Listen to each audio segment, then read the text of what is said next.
Olá, bom dia a todos e todas. Mais uma terça-feira de entrevistas aqui da Certificadora Social.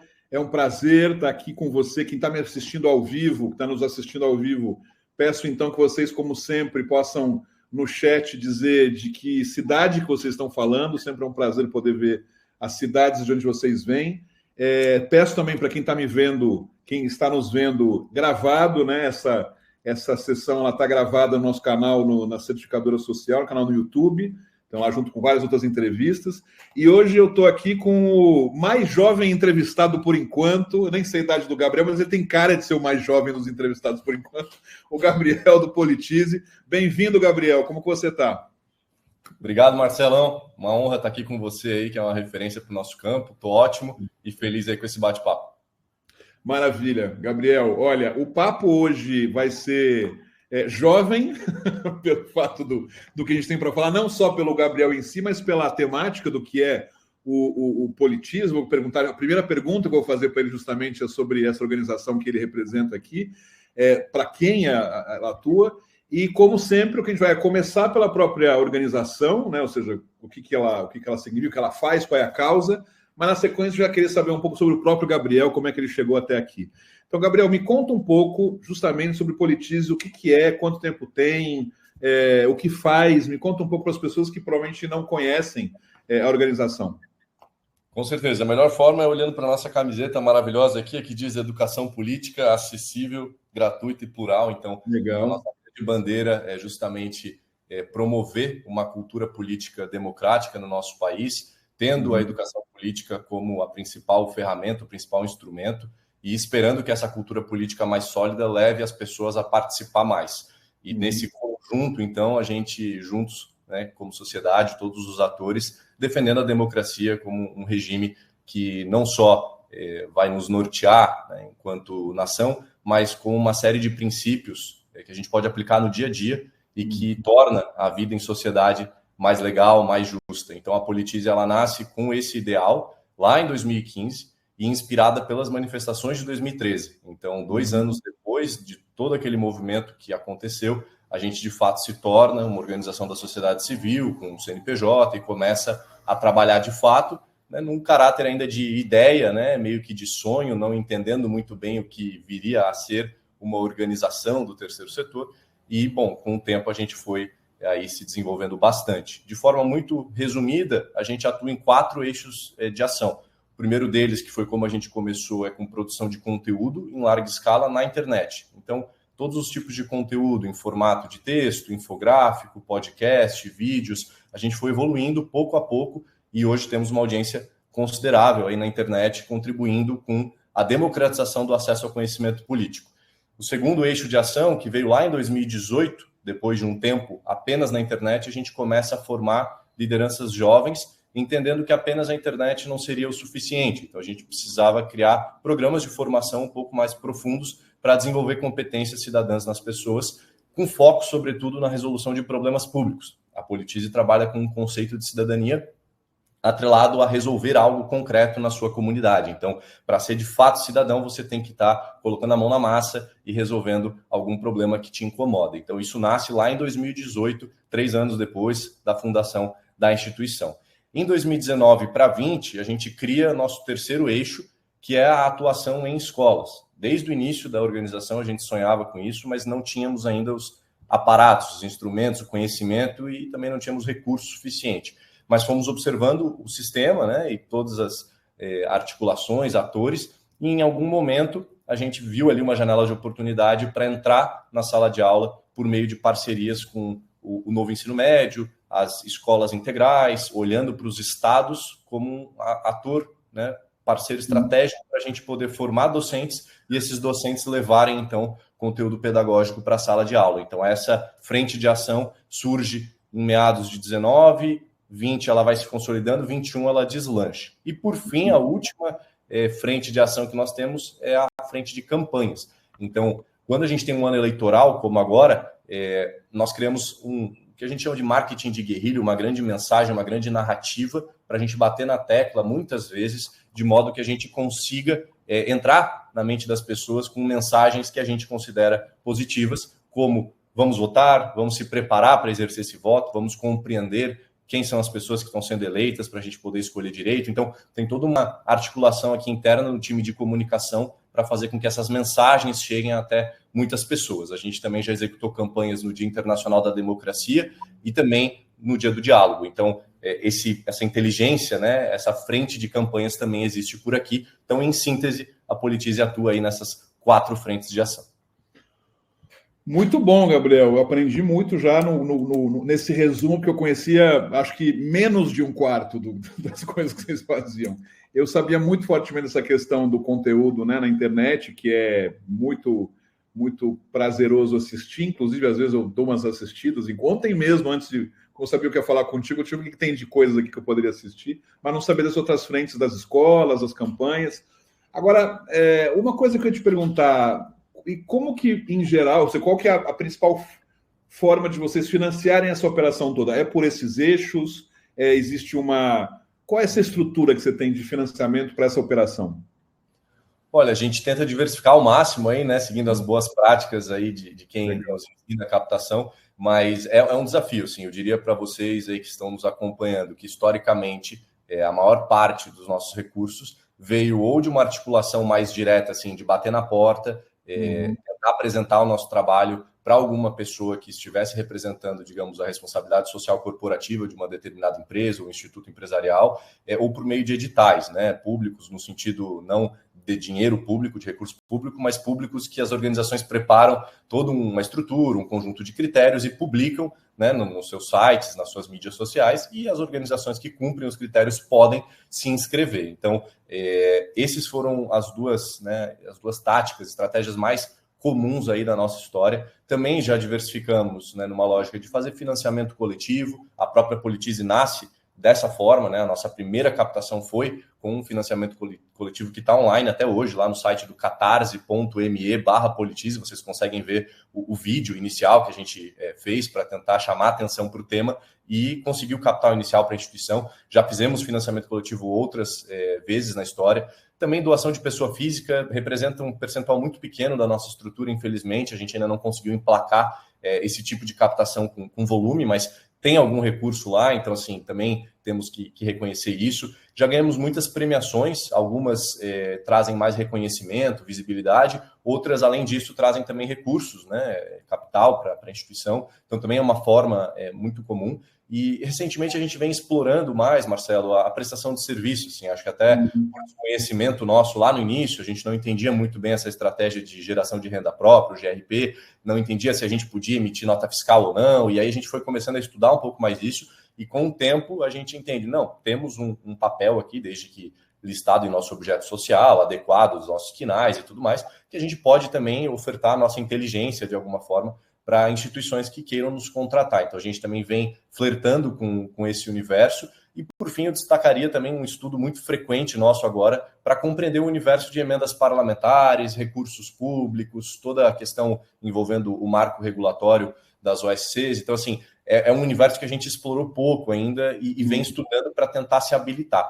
Mas é isso, assim, é um pouquinho de olhar para cada lado para tentar ter, de fato, essa diversificação, né? Uma pizza com muitas fatias, para não depender de um lugar só. Infelizmente, hoje a gente ainda tem um alto grau de dependência, né, de alguns parceiros, de algumas estratégias. Então, acho que é um trabalho de médio e longo prazo. Que bom que a gente já começou, mas assim, mirando no longo prazo mesmo, para a gente poder ter essa pizza bem fatiada e uma eventual, né, descontinuidade de um projeto, de um apoio, não afetar, né, a existência da instituição. Então, isso é algo que a gente tem uma agenda muito forte aqui para tentar melhorar a cada dia.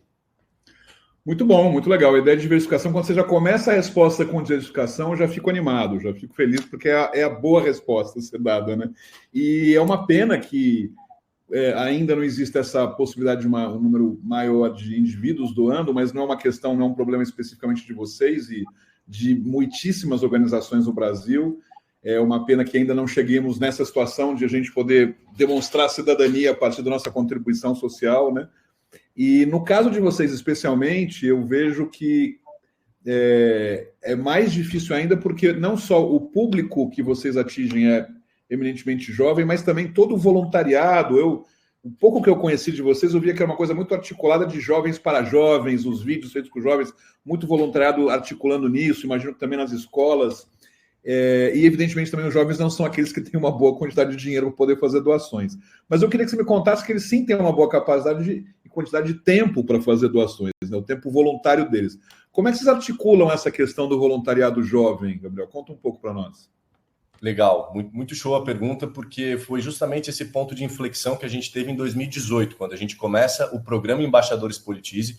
Convido aí o pessoal a acessar o nosso site, tem um mapa que mostra onde a gente está atuando no Brasil, são muitos estados, né? A gente tem vários núcleos locais de voluntariado que a gente chama de Embaixada Politize, né? Já que o nome do programa é Embaixadores, a gente tem os embaixadores, e os embaixadores então fundam embaixadas, e essas embaixadas são espaços locais onde eles fazem a agenda da educação política, da democracia acontecer, né, nas municipalidades. Então, o voluntariado para a gente é central, né? Também convido os nossos colegas aí depois a entrar no nosso site, no menu de transparência e olhar os nossos demonstrativos contábeis. Eu não vou chutar o valor agora para não cometer nenhum equívoco, mas é expressivo, né, no nosso balanço, a quantidade de horas de voluntários que a gente acumula e o quanto isso representaria se a gente estivesse contratando essas pessoas, né? Então, assim, é um ativo gigante. Eu, por experiências anteriores e outros colegas que trabalham e construíram a Politize comigo até então, também em movimentos que eles participaram, a gente sempre esteve muito conectado ao voluntariado. Então, por experiências pessoais, a gente já pensava, olha, é uma estratégia que me ajudou na minha vida, me transformou numa pessoa melhor, me fez ver as relações, né, o mundo diferente, me trouxe competências que eu não tinha. Então, assim, o voluntariado para mim foi bom. Então, por que não trazer o voluntariado para a Politize? E aí, volta lá em 2018, então, onde a gente cria o programa Embaixadores Politize com essa tônica de vamos capacitar pessoas que, assim como nós, se sentem um pouco incomodadas com o contexto político e querem aprender para melhorar e não para ficar apenas reclamando. E aí, ao aprender conosco, que elas se tornem, então, voluntárias da causa e repliquem esse conhecimento com muitas pessoas. Foi assim que o programa Embaixadores começou, muito numa lógica de criar uma rede de educadores políticos, né? Então, você recebe o nosso toolkit, o nosso material, todas as oficinas, né, os guias, depois de uma formação que, na época, lá no início, era um final de semana que a gente ia até uma cidade e fazia uma formação. A gente fez 12 dessas durante os anos de 2018 e 2019, então a gente realmente se locomovia até o local, organizava em algum espaço, coffee break, foto, dinâmica, né? Passar um tempo junto como uma imersão, e essas pessoas então saíam de lá oficialmente embaixadoras Politize, levando a nossa mensagem adiante. O programa mudou muito de lá para cá, hoje ele trabalha numa lógica de várias instâncias, são várias camadas dentro dele, tem uma jornada extremamente longa de tudo que você pode fazer lá dentro, até fundar uma embaixada. Depois temos uma rede de alumni que segue conectada com a causa, apoiando de outras formas. Temos também todo um olhar hoje de como a gente cria sustentabilidade a partir da própria rede, numa discussão de eventualmente ter a CNPJização da instituição localmente, né? Então, como que as embaixadas podem ser mais autônomas, captar recursos, fazer projetos por elas próprias, né? Então, estamos todo o tempo assim, estudando referência, tentando pensar numa lógica, às vezes, até de federação, uma lógica nacional, como que a gente estrutura melhor essas camadas de gestão para que o movimento ele cresça ainda mais, porque hoje já é um desafio gigante mantê-lo de pé, né? A gente já oscilou, hoje a gente está na casa de 70, já tivemos mais de 80 núcleos locais. Então, assim, são muitos núcleos, com diferentes realidades, com pessoas que precisam de coisas diferentes, e a gente tem uma equipe só. Então, crescer muito mais do que isso tem se tornado realmente um grande desafio. Então, a gente brincava lá no início que o nosso sonho era ter uma embaixada Politize em cada um dos milhares de municípios brasileiros. Não dá, assim. Se fosse realmente para ter isso, eu precisaria ter uma equipe gigante. Então, como que a gente repensa a estrutura do próprio movimento para que ele possa crescer sem depender tanto da equipe executiva? Então, sim, o voluntariado é central, sobretudo jovem, mas todo mundo é bem-vindo, não tem nenhum bloqueio, né? Mas acho que a nossa narrativa ela nasceu muito de jovem para jovem, porque a gente que criou a instituição era muito jovem, não sabia ser cidadão, não entendia de política, então é como se a gente estivesse resolvendo um problema que era nosso mesmo, sabe, Marcelo? Eu acho que muitas das instituições que dão certo, eu vejo que dão certo com esse diferencial competitivo, porque você faz algo com tanto amor, com tanta vontade, para resolver algo que te incomoda profundamente e que naturalmente a jornada te faz melhor. E aí a organização acaba sendo uma grande aventura que dá certo, porque ela tem uma conexão muito grande com uma lacuna que você realmente sente, assim. Então, foi isso, né? De jovem para jovem, mas todo mundo é bem-vindo. Gabriel, você sabe que, bom, eu fiz questão de convidar vocês, enfim, uma lista de organizações que a gente quer conversar, e vocês foram uma das escolhidas por esse aspecto jovem, ao mesmo tempo contemporâneo, de uma coisa mais mundial, no sentido de uma visão mais conectada com o resto do mundo. Eu acho que tem de tudo, né? A gente tem organizações que são muito mais clássicas, vamos dizer, nas suas funções sociais, nas causas, mas vocês têm uma característica muito jovem, positiva nesse sentido, né? De coisas muito legais que estão acontecendo no mundo inteiro, de formas diferentes, mas que também estão surgindo iniciativas como essas. Vocês têm contato com essas outras organizações em outros países? Vocês se comunicam, trocam figurinhas?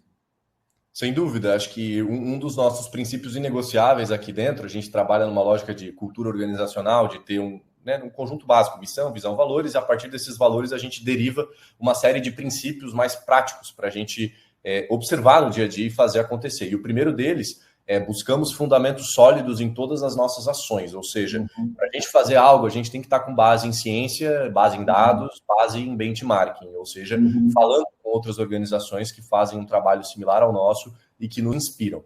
Obviamente que um pouco de intuição, um pouco daquela lógica empírica de aprendizados mais meus, que eu não tenho como comprovar também, são elementos bem-vindos, mas para estruturar um bom projeto, para gerar impacto sistêmico, a gente precisa ter fundamento sólido. Então, a gente faz muito isso desde o início. Eu acho que esse, inclusive, é um dos pontos nossos de diferenciais para ter dado certo. A gente é muito humilde de reconhecer que a gente hoje já sabe um pouco mais, mas na época, lá atrás, não sabia absolutamente nada. A gente começa sendo um site de conteúdo, a gente não sabia fazer site, a gente não sabia escrever conteúdo, a gente não era cientista político, cientista social, não tinha conhecimento profundo de política, então basicamente a gente estava querendo fazer algo que em tese a gente não era preparado para isso, né? Mas o que acontece quando alguém quer muito fazer algo e se dedica? Você aprende com base no esforço, né? E não numa coisa genial, num dom, mas sim num esforço e conectado ao ecossistema. Então, a gente já fez benchmarking com muita gente, isso é uma prática constante no nosso modelo mental aqui, nas fases de planejamento estratégico, que na Politize começam em agosto e terminam em dezembro. Uma das etapas do nosso planejamento estratégico se chama doses de realidade. Essa etapa foi desenhada justamente para fazer com que a equipe mapeie organizações que queiram, então, assim, conversar com a gente para compartilhar um pouco dos seus conhecimentos, que isso possa, então, ser base para o nosso planejamento estratégico. Além, claro, de consumir artigo científico, assistir um TED Talk, fazer coisas também mais secundárias, mas que igualmente trazem aí uma relevância. Então, essa lógica de trabalhar em rede também, que vem a partir da tua pergunta, a gente aprendeu até pelo próprio voluntariado, que é o único jeito, né, de conseguir escala e impacto sistêmico. Né, tem aquela frase um tanto antiga e clichê, que honestamente eu não sei quem é o autor, mas que fala sobre a gente, às vezes até pode ir mais rápido sozinho, mas para ir mais longe tem que estar junto. E de fato, assim, a gente percebe isso literalmente olhando para essa frase. A gente tem uma equipe que funciona bem, o nosso modelo de gestão é bom, a gente é muito capacitado, então muitas vezes a gente até pode ir mais rápido mesmo, e não tem por que ficar fazendo várias parcerias, se fosse pensar numa lógica mais racional mesmo, assim, de gestão. Mas num ponto de vista mais de construção do bem comum, coprodução do bem público, uma construção de democracia, tem que ser coletivo, tem que ser junto. E mesmo que leve mais tempo, o tempo, ele se paga, né? E ele tem o seu valor. Então, a gente, cara, assim, trabalha muito dessa forma e hoje, né, estamos com uma maturidade organizacional, começando a trabalhar meio que em consórcio com algumas instituições, na lógica de escrever projeto junto, captar junto, dividir o recurso junto, né, assim, a prestação de contas. Então, ter tudo também uma lógica de vamos, então, começar do zero e ir atrás do que a gente precisa, né, do ponto de vista de capital, para fazer juntos. Porque você tem um know-how, né, eu tenho outro, as nossas marcas juntas são ainda mais fortes e isso pode nos alavancar ainda mais aí no ecossistema. Então, essa visão, benchmarking, redes, olhar para o mundo e para fora, assim, fundamental para a gente fazer o nosso trabalho. Muito bom. Acho que conseguimos uma boa referência assim, sobre a instituição.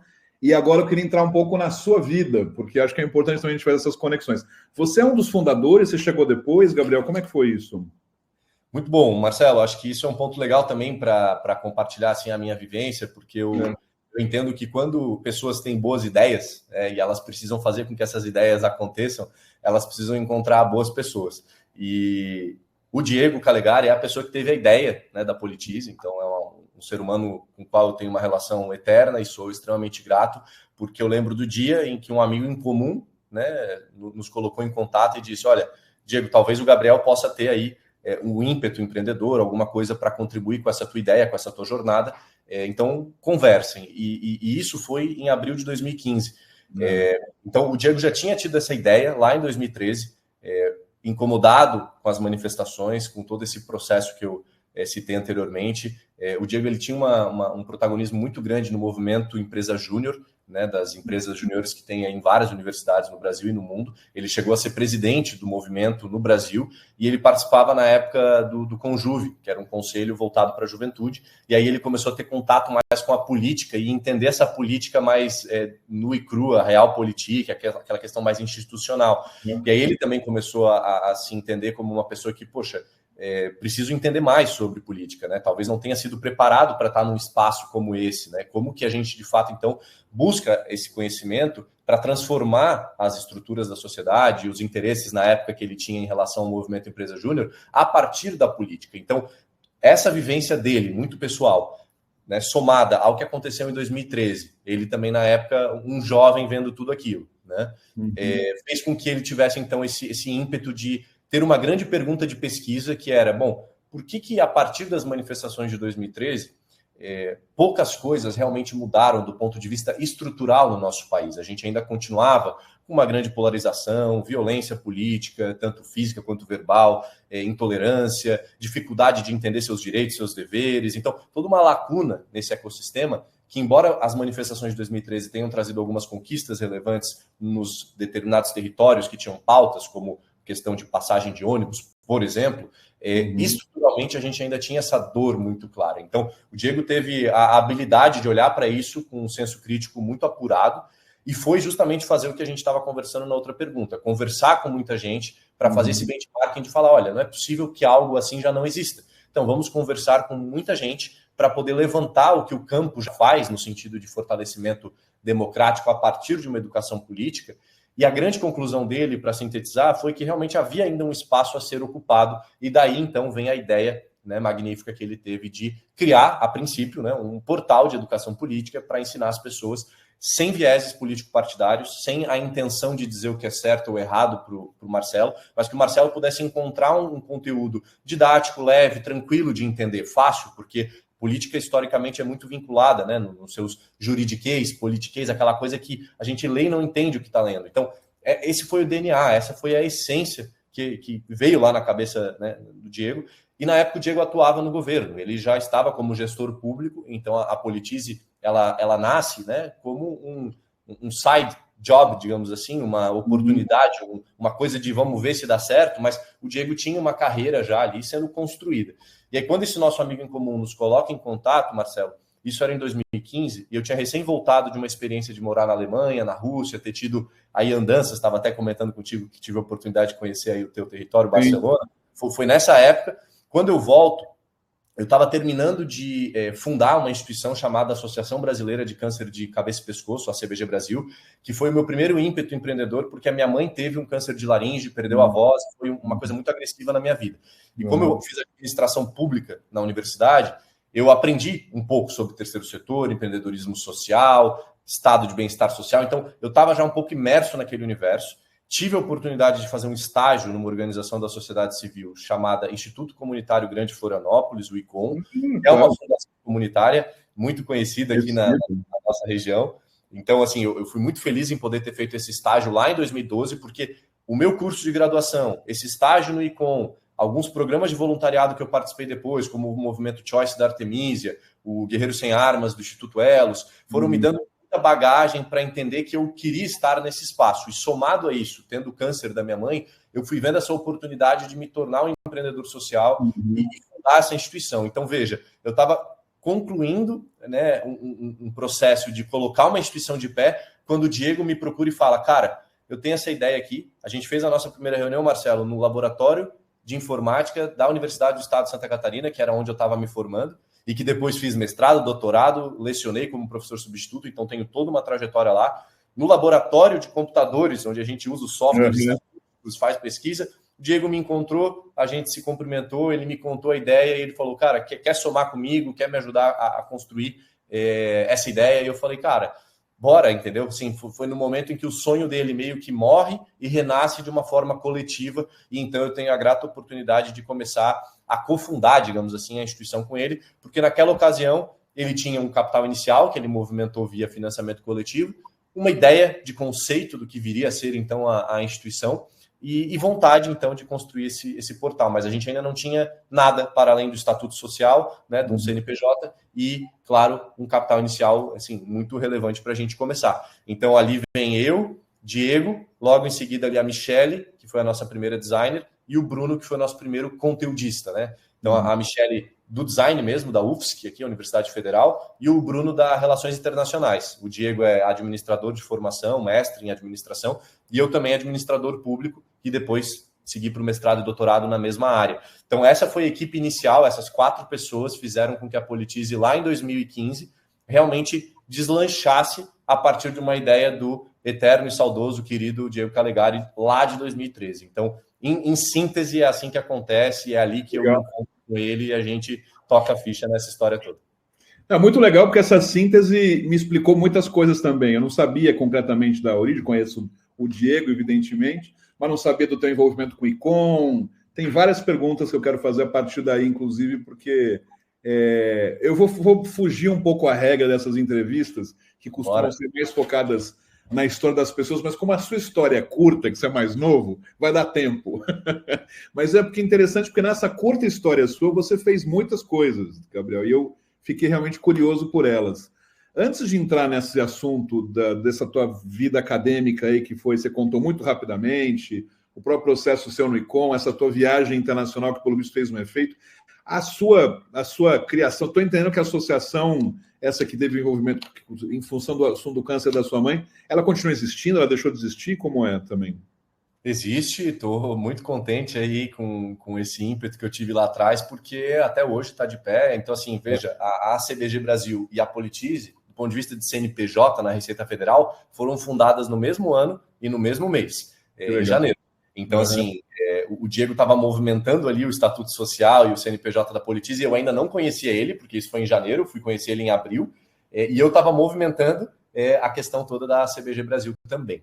Que veja, como que parte isso, Marcelo? Por eu ter feito parte do movimento Choice da Artemisia, que na época tinha uma vocação muito grande de trazer a pauta dos negócios sociais para o Brasil, o nosso papel era basicamente o que anos depois a gente se inspirou também para criar o programa Embaixadores Politize, que eu falei para você. Mas o nosso papel lá no Choice era ser embaixador desta causa, de falar, olha, dá para ganhar dinheiro e gerar impacto ao mesmo tempo. Então a gente vendia muito essa mensagem dos negócios sociais por meio de workshops, oficinas. Eu fiz muitas dessas oficinas, cheguei a ganhar o destaque do movimento da região sul, fui a pessoa na região sul que mais fez isso, fiquei em segundo lugar no ranking Brasil, e foi uma experiência incrível, porque por meio dessa experiência eu pude fazer uma pequena oficina, capacitação, no CEPOM, que é o nosso centro de oncologia de referência aqui em Florianópolis e serve como referência para toda Santa Catarina, que na época minha mãe estava se tratando lá, e lá tinha um grupo de pacientes que tinham perdido a voz,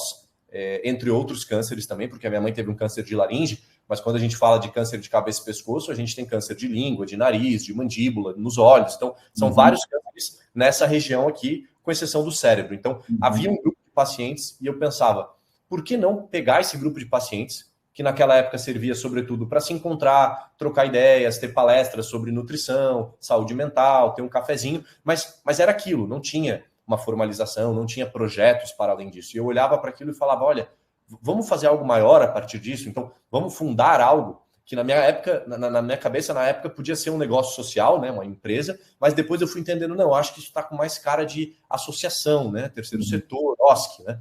Então, lá atrás isso surge, e aí eu vou provocando a minha mãe, que, poxa, entrou num processo depressivo, teve toda uma questão de crise de identidade, porque a pessoa vive com um traqueostoma no pescoço para respirar, então a minha mãe não respira mais pelo nariz, ela perde a voz, então ela também tem que lidar com a sua própria existência, e a partir disso eu vejo também a associação como uma oportunidade para que ela pudesse ressignificar toda a dor que ela teve e transformar em potência. Então, pô, mãe, vamos fazer isso junto. E aí, provocando ela desde o início. No final, resumo da ópera, ela super se motivou. E hoje a minha mãe ela é presidente voluntária da associação já há anos.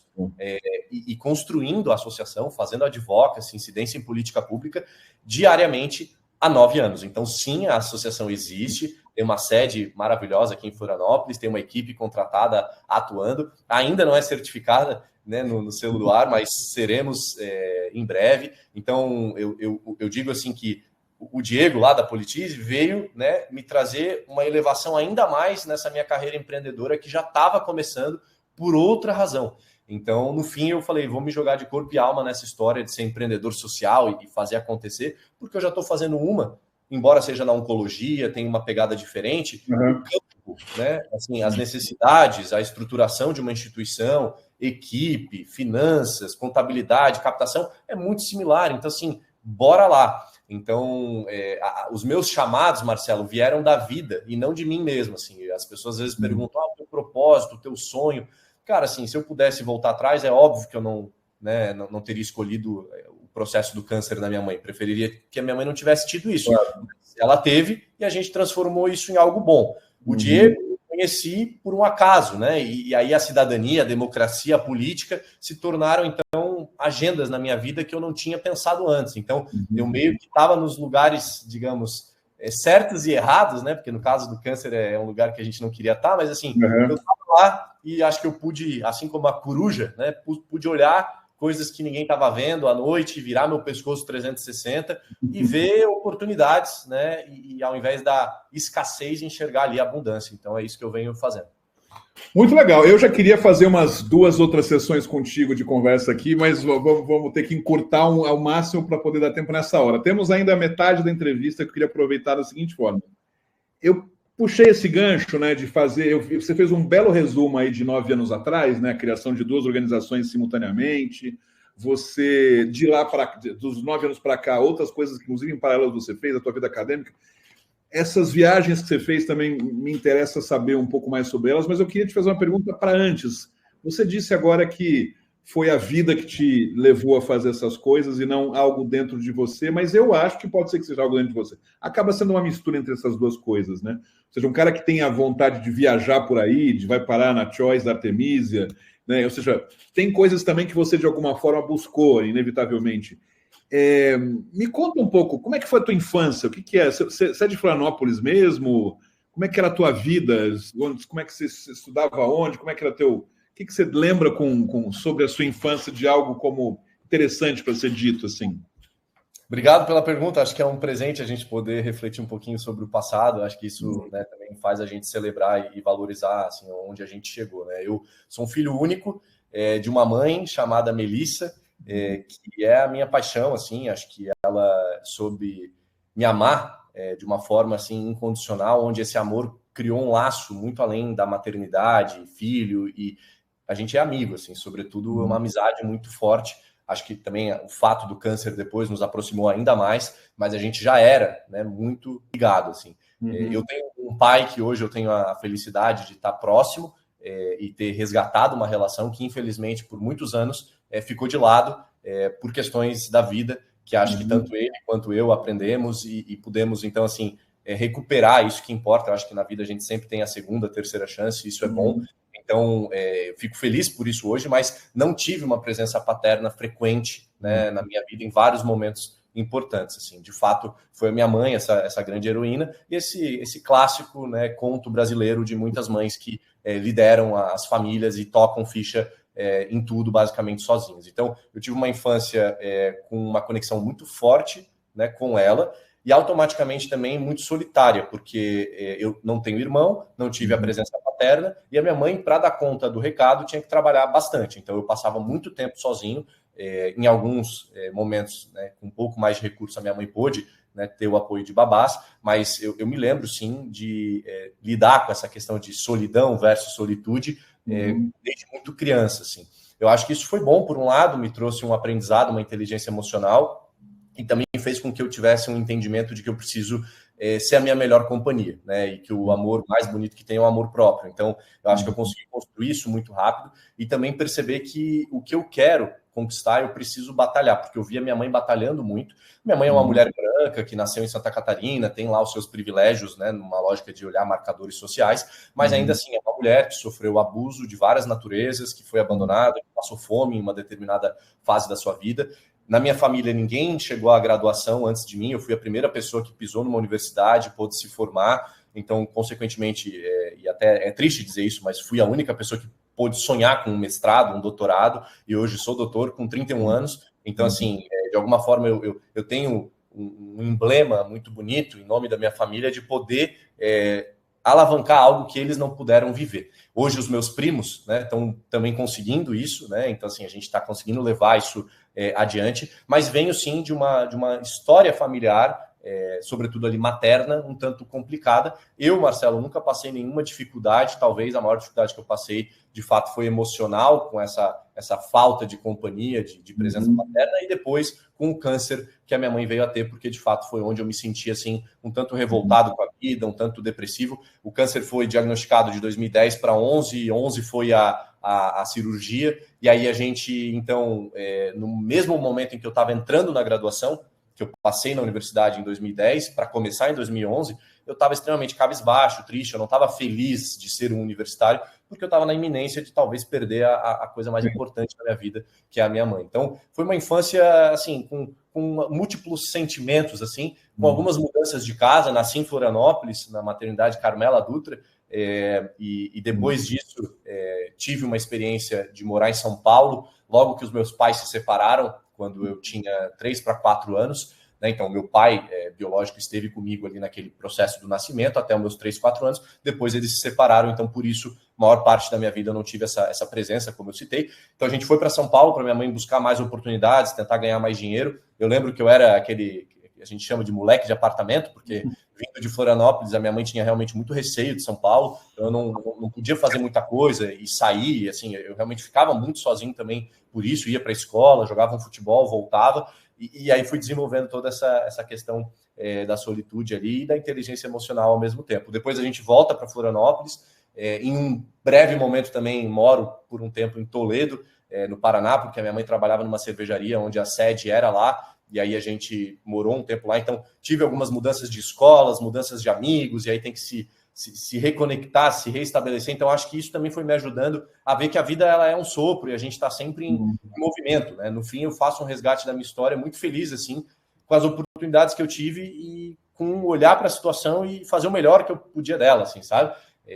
Então isso foi me transformando no ser humano que eu sou. Uma infância com muito amor, com algumas faltas, mas assim, nada perto do que, infelizmente, a maior parte dos brasileiros sofre. Assim. Eu acho que essa coisa que está dentro de mim, Marcelo, talvez, né, que você bem colocou, seja um pouco algo que eu ainda não sei nomear, mas que a trajetória da minha mãe, né, o meu desenvolvimento por meio da administração pública, os movimentos sociais que eu participei, esses ímpetos de empreendedorismo, foram, de fato, mostrando o quão privilegiado, no fundo, o Gabriel é, assim, e o quanto eu posso devolver todo esse conhecimento para a sociedade. Então, acho que se tem algo dentro de mim muito forte, é um senso de responsabilidade, assim, crítica perante a minha existência, assim. Eu acho que eu vim para fazer algo realmente grande, transcendental, assim, a minha simples existência de acordar, comer, jogar futebol, jogar videogame e dormir. Eu acho que eu tenho algo a contribuir muito grande e que bom que a vida me deu essas oportunidades para eu ver elas e materializar essa minha gana, essa vontade em algo concreto. E aí mandar bala, ir para frente, né, e fazer acontecer. Então, acho que essa é um pouquinho aí desse retrato do Gabriel. Maravilhoso, maravilhoso. É um prazer, está sendo um prazer enorme falar contigo sobre isso e ver. Fico super feliz de saber que existem pessoas como você, Gabriel. Acho que é muito bacana saber pessoas que dão essa... Ou seja, conseguem viver a vida na sua plenitude e apesar dos problemas, e superá-los e continuar. Mas uma dúvida que fica para mim, porque, enfim, eu acho muito bacana que você tenha feito essa trajetória e que muitas outras pessoas, a grande maioria, talvez, gente da sua idade, com problemas menores ou maiores, não importa, mas optaram por fazer outras coisas, ou seguir uma carreira típica, vamos chamar assim, né? Sem julgá-los em nada, mas é uma dúvida que eu tenho, porque eu estou com 53 agora, a gente tem uns 20 e poucos anos de diferença de idade, né? Na minha época, já ainda um pouco mais velhos que eu, ainda existia bastante gente envolvida. Na minha época já existia menos pessoas envolvidas em querer ir para o terceiro setor, nem existia esse termo, né? Mas trabalhar no social ou coisas do gênero. Eu já era um bicho um pouco estranho de querer trabalhar no terceiro setor. E parece que ficou cada vez mais estranho. Ao mesmo tempo, gente da sua geração, eu sinto que também continua estranho, também é diferente. Imagino que pessoas da sua... Bom, você fez administração pública, talvez não tanto, não sei, você já vai me contar. Mas o que eu vejo é uma diferença brutal, é que o teu conhecimento hoje, comparado com o meu conhecimento naquela época, é completamente diferente. Você tem um outro grau de percepção, consciência. Então é curioso, eu estou aqui pensando, eu não tenho nem a pergunta pronta. Eu estou aqui pensando, que interessante, porque eu imagino que você é um bicho mais estranho ainda perante os próximos a você, né? E ao mesmo tempo, o que te fez, ou o que você acha que te fez tomar essa decisão e não ir trabalhar numa multinacional ou num banco, ou talvez amigos seus fizeram isso? Me conta um pouco, tenta fazer essa reflexão rápida sobre você e a sua própria geração, né, nesse contexto. Legal demais, cara.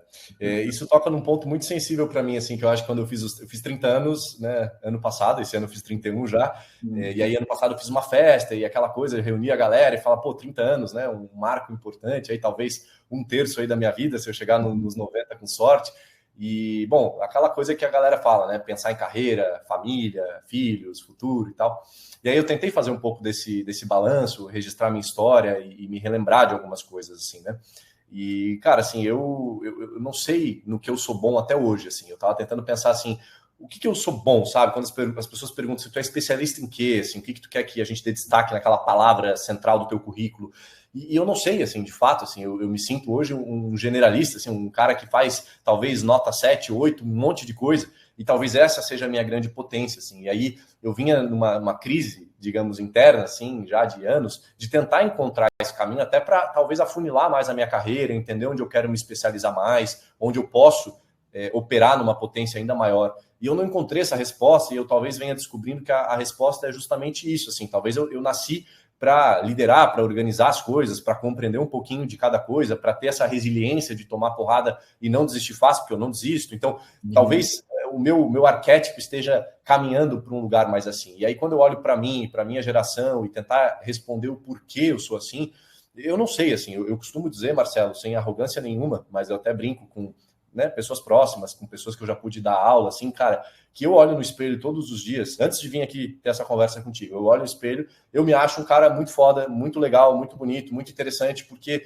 eu criei esse amor próprio ao longo do tempo e essa visão sobre mim mesmo de que eu não sou perfeito, eu tenho muitos pontos de melhoria, mas eu tenho uma bagagem muito legal e tudo que eu faço diariamente é pensando não só em mim, mas no coletivo, assim, isso me dá realmente uma animação muito grande. Então, eu valorizo o ser humano que eu sou, porque eu acho que a gente também, muito comumente, a gente está sempre vendo a escassez, assim, né? Algo que falta e que a gente, ainda não sei falar inglês, ainda não tenho esse dinheiro, ainda não tenho esse título, ainda não falei com o Marcelo. Cara, as coisas acontecem, a vida é fluxo e elas vão vindo, assim, mas eu aprendi a me olhar com muito amor, assim, e carinho pela minha trajetória, mesmo com os meus erros e as minhas falhas e tudo aquilo que eu ainda tenho que aprender.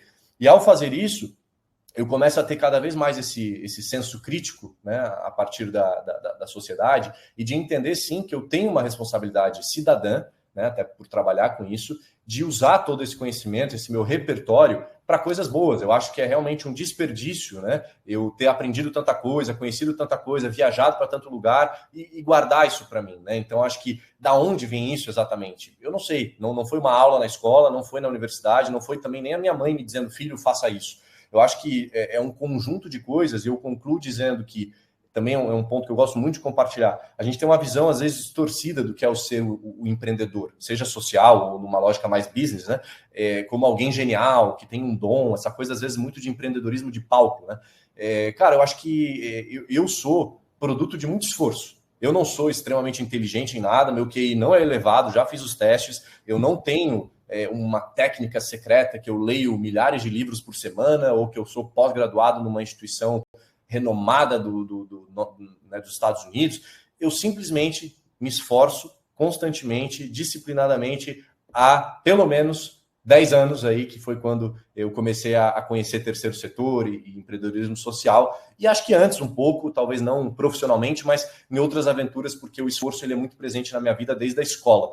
Então, eu acho que, eu não sei se é uma questão de geração, uma questão de instrução, uma questão do que eu li, mas eu lembro de uma época que eu perguntava para o Diego, que a gente citou aqui há pouco, que eu admirava muito ele pela capacidade dele crítica, de olhar uma coisa, ver coisas que ninguém está vendo e conseguir jogar 1000 provocações. Eu pensava, cara, como é que consegue fazer isso? Como é que tu se capacitou para fazer isso?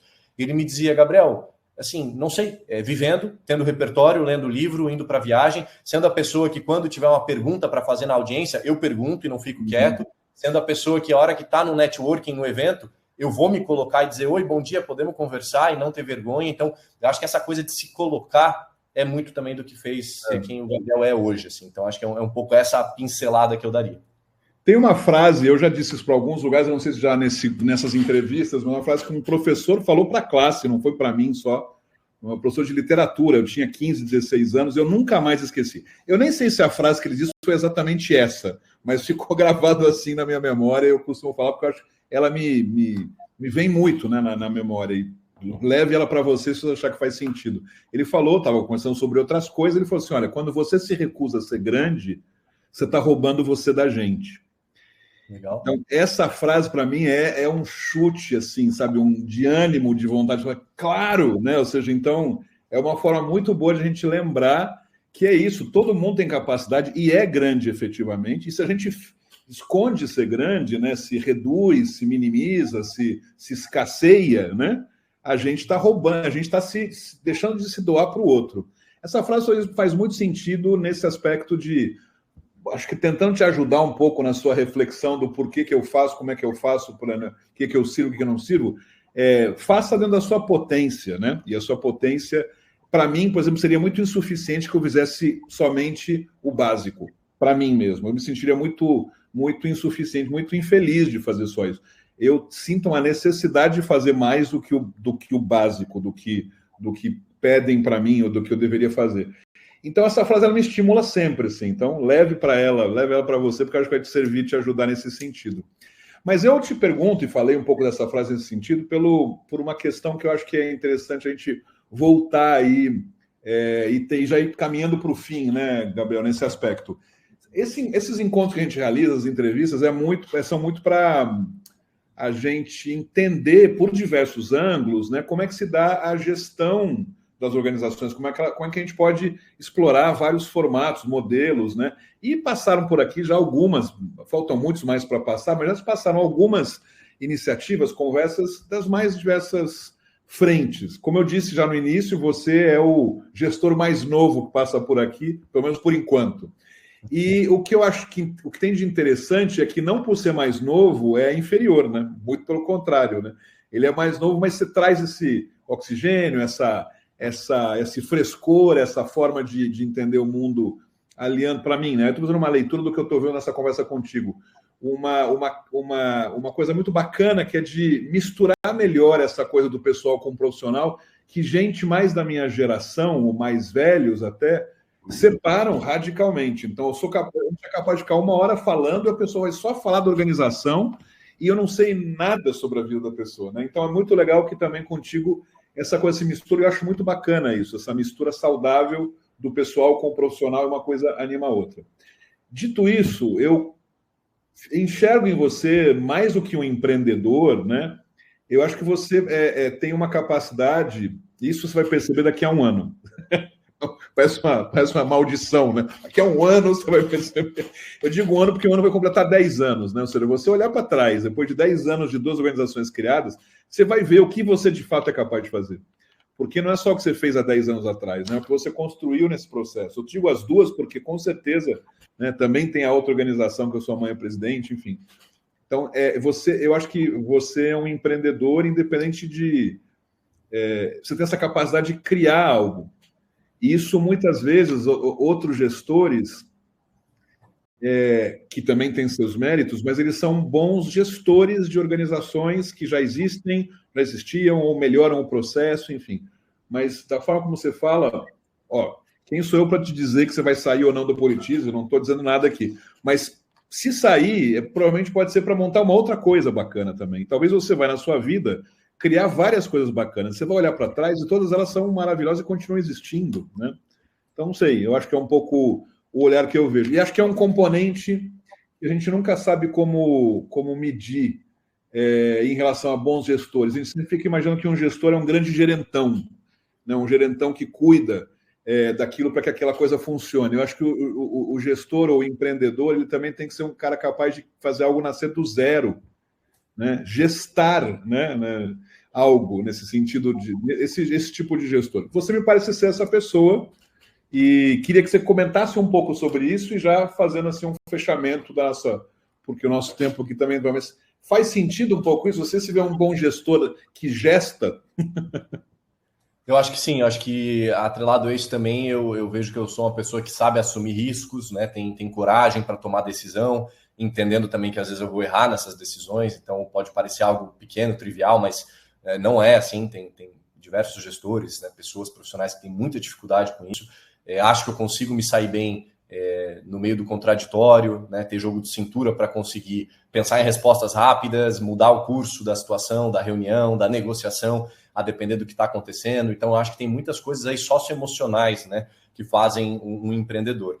Uma história rápida, assim, que me recordo agora, quando eu estava lecionando na Universidade do Estado de Santa Catarina como professor substituto, uma matéria que me foi dada se chamava Tópicos Especiais. E aí é uma matéria que, basicamente, a gente tem uma ementa mais geral e você pode escolher a disciplina naquele momento. Assim. Aí eu pensei, bom, olhando para a grade, eu acho que faz falta aqui uma matéria de empreendedorismo social. Então, eu vou fazer essa matéria. Então, essa foi minha matéria e, assim, passando por conceitos, claro, né, questões acadêmicas, mas também, assim, tentando passar a mensagem final lá para a turma de que empreendedor é muito mais um estilo de vida, um conjunto de skills, né, essa parte mais comportamental e também técnica, mas um modelo de viver e de ver o mundo do que necessariamente a questão de fundar algo, de criar algo. Então, eu acho que tem empreendedor que cria coisas, mas também tem muitos intraempreendedores que, dentro de instituições, né, fazem acontecer de uma forma magnífica. Na Politize, na CBG Brasil, já passaram várias pessoas que intraempreenderam lá dentro. Então, eu acho que todos são importantes nesse ecossistema. Eu acho que é muito mais olhar essas habilidades que empreendedores costumam ter e ver como que a gente aproveita elas na nossa vida, né, para o nosso bem, assim, não necessariamente para criar uma instituição do zero. Então, sim, eu concordo contigo. Eu acho que eu sou um empreendedor muito além de ter ajudado a construir organizações, né, pela forma como eu vejo o mundo, e tenho certeza que, assim, que me for dado na mão, de alguma forma eu vou buscar resolver. Eu não vou reclamar, mas sim buscar solução. Eu vou estudar o que eu não sei, vou me esforçar para aquilo e vai dar certo, entendeu? Assim, eu tenho muito uma convicção hoje, de novo, não num lugar de arrogância, mas simplesmente olhando esse track record, né? Assim, esse passado. Tudo que basicamente eu coloquei a mão e quis construir, com mais ou menos erros, com mais ou menos demora, deu certo, porque as coisas dão certo quando a gente se esforça e se dedica. Só que às vezes elas demoram. E acho que uma grande reflexão que eu ainda tenho na minha cabeça para essa atual geração é essa questão do imediatismo, né? A gente acha que as coisas vão ficar prontas amanhã, e não é.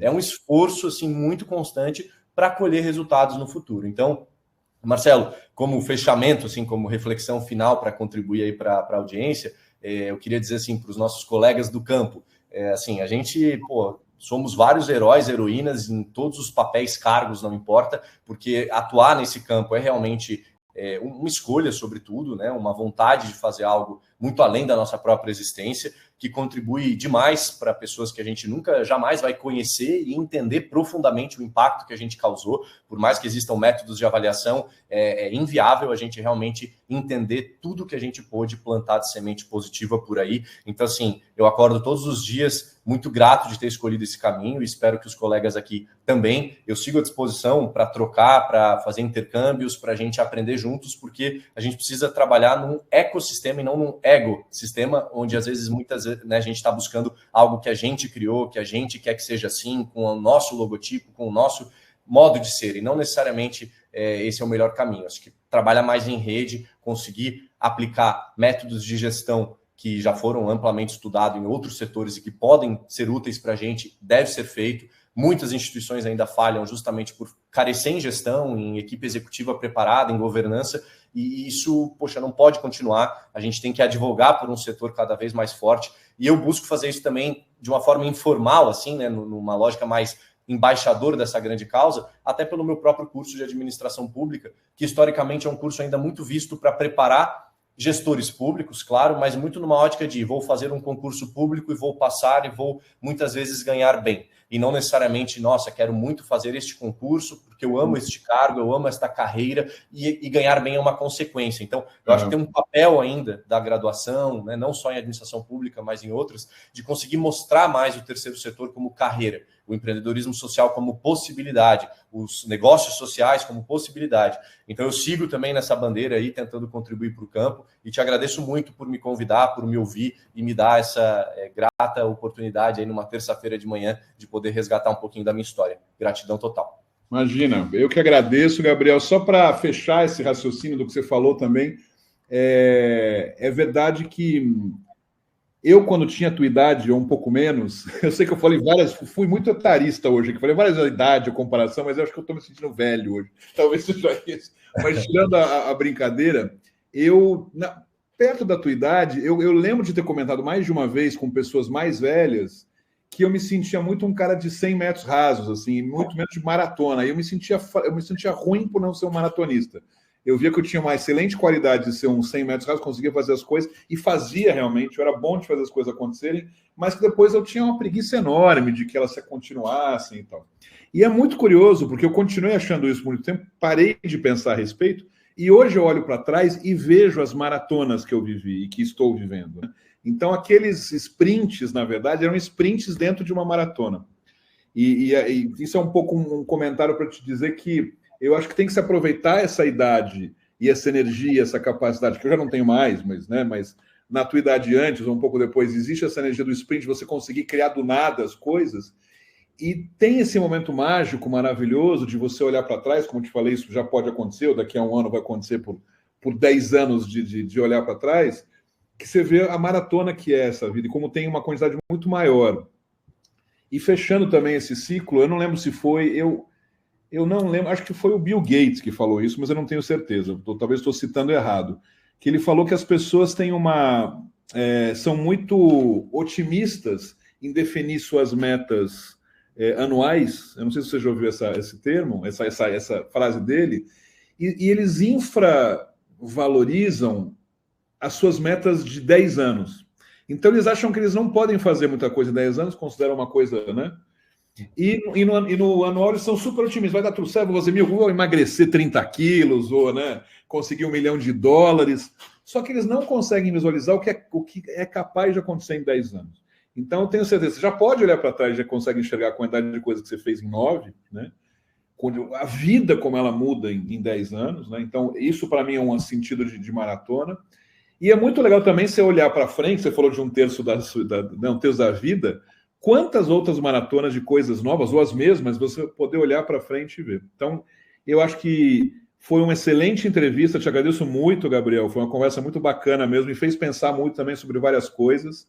Espero que as pessoas que estejam aqui ao vivo hoje foram muito discretinhas, não perguntaram muito, nem falaram muito, mas espero que possam ter desfrutado tanto quanto a gente, e o pessoal que está nos ouvindo também, a gravação, deixem comentários no chat, lá no espaço lá do YouTube, do canal. E mais uma vez te agradeço, então, Gabriel, nos vemos por aí em algum outro momento, tá bom? Valeu, até a próxima. Obrigado. Tchau, gente. Valeu.